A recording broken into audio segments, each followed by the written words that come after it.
You are listening to Stitchwish Radio, a podcast for crafting your own magic and threads. I'm your host, textile artist, author, and teacher, Christy Johnson. Hello and welcome back to Stitchwish Radio. I decided to start recording these as video so we can watch them on YouTube if you want to. We are currently in not my studio. We're on a totally different floral couch. I have more floral couches than one person probably should.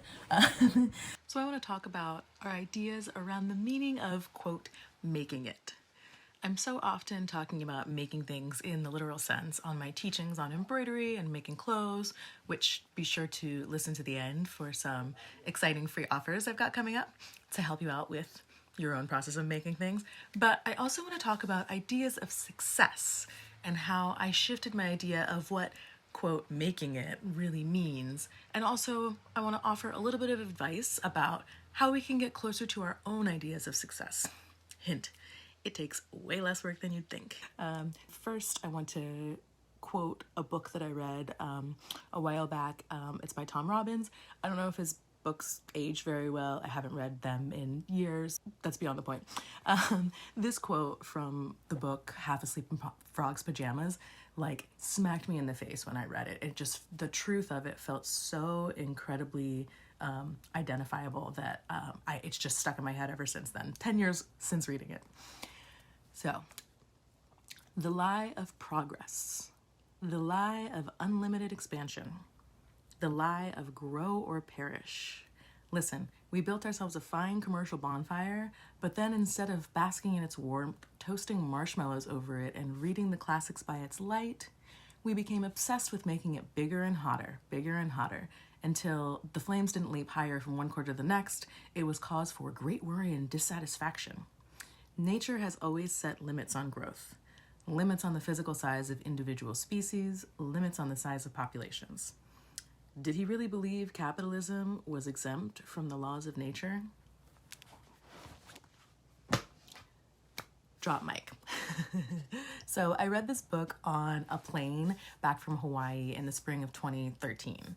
I was working a full-time job at I'll call it corporate light company. Not really full corporate, but not independent. And I knew my time there was limited. So something inside me told me it would be a very long time before the concept of a paid vacation would be available to me.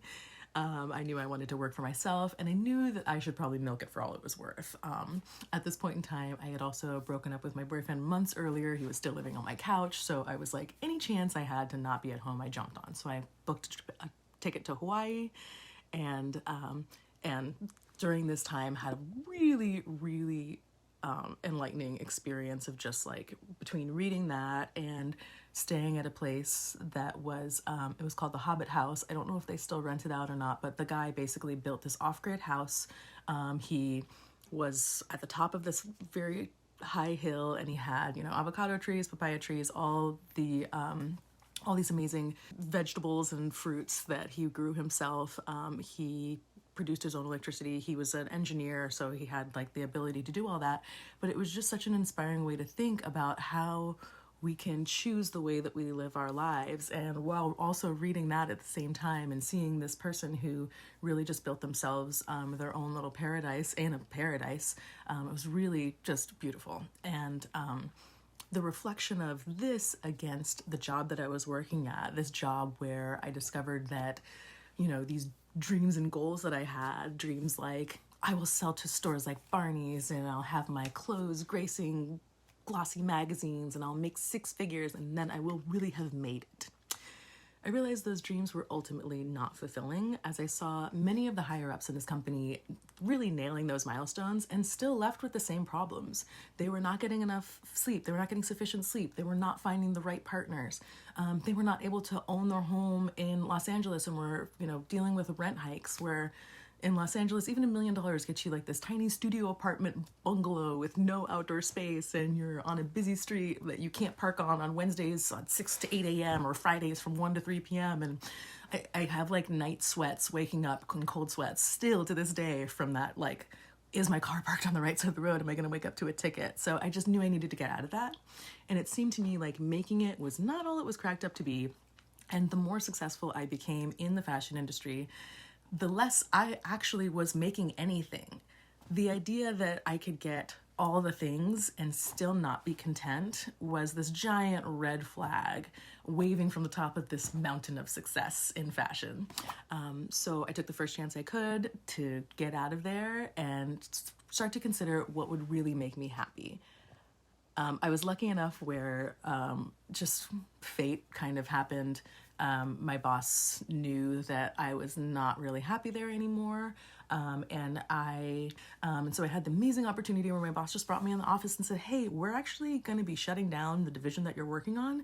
But we can send you off with a severance package because you want to get out of here anyways, right? And it was just like this magical meeting of worlds.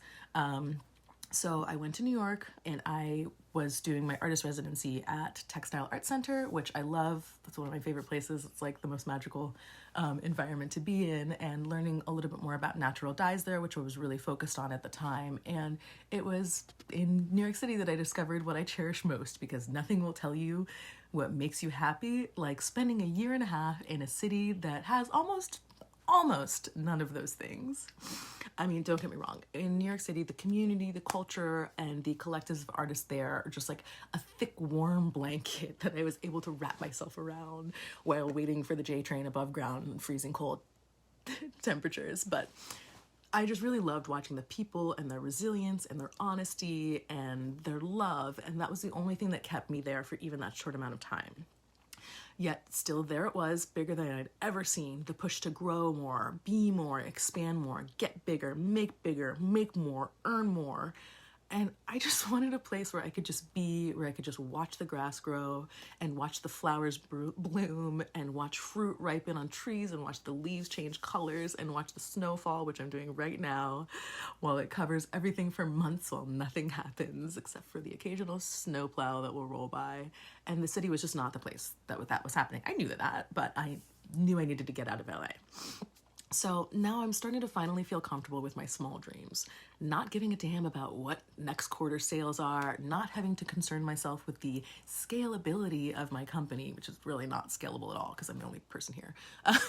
The ability to go long periods of time without checking my email and knowing that everything will still be just fine. No need to fake it till you make it, just making it and enjoying the whole process along the way. Because that dress in my shop that maybe you like to look at, I made it. This sweater that I'm wearing right now, I made it. In the most literal sense of the word, I made it. And I'm going to keep making it. And quite honestly, I love seeing you make it.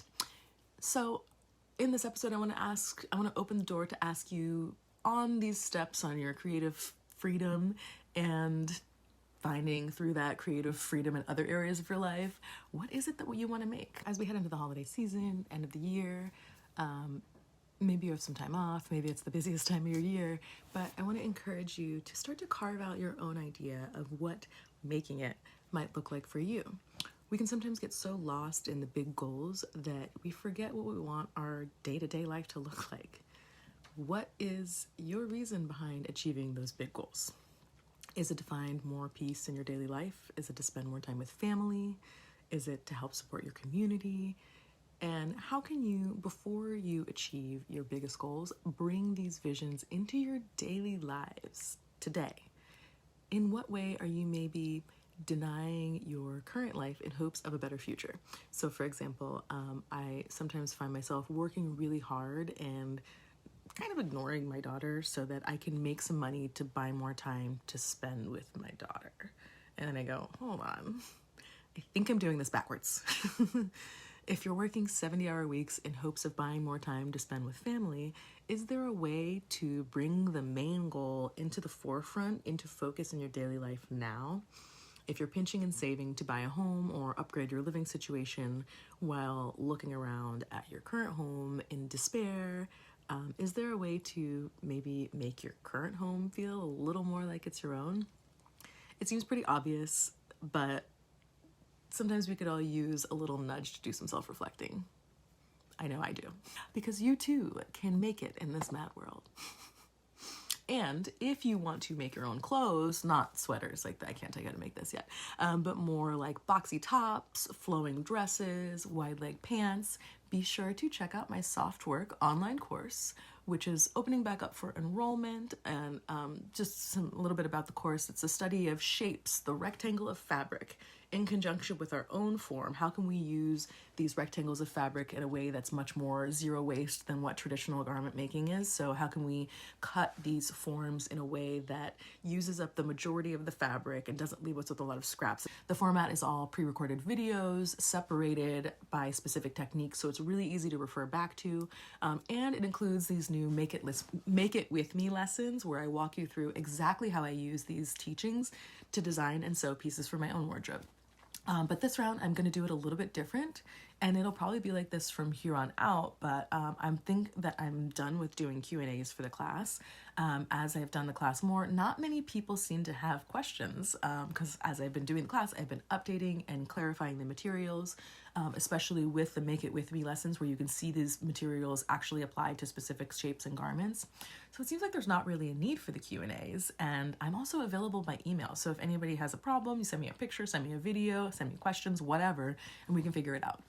But since there's no Q&As, I'm just going to leave the class open for purchase at any time. It's not going to be like open enrollment, closed enrollment. But for the month of December, it will be $50 off for the first time ever. This is the first time I've ever put this class on sale. And also, if you want to get a feel for my teaching style, then sign up for my newsletter and you will get free access to the first lesson, which is the mini garment drawing course, which is truly a delight. I almost feel like I shouldn't be giving it away for free, but I really want to share my teaching style. Since I know soft work can be a really big investment, I want you to feel really confident in purchasing it and understanding what you're getting into. All of that is linked up in the show notes, or if you're watching this on YouTube, it's right there down below this. Okay, thanks for listening to more of my rambles. I'll be back in a couple weeks with more thoughts on sustainable clothing, textile arts, design, whatever. All right, bye for now.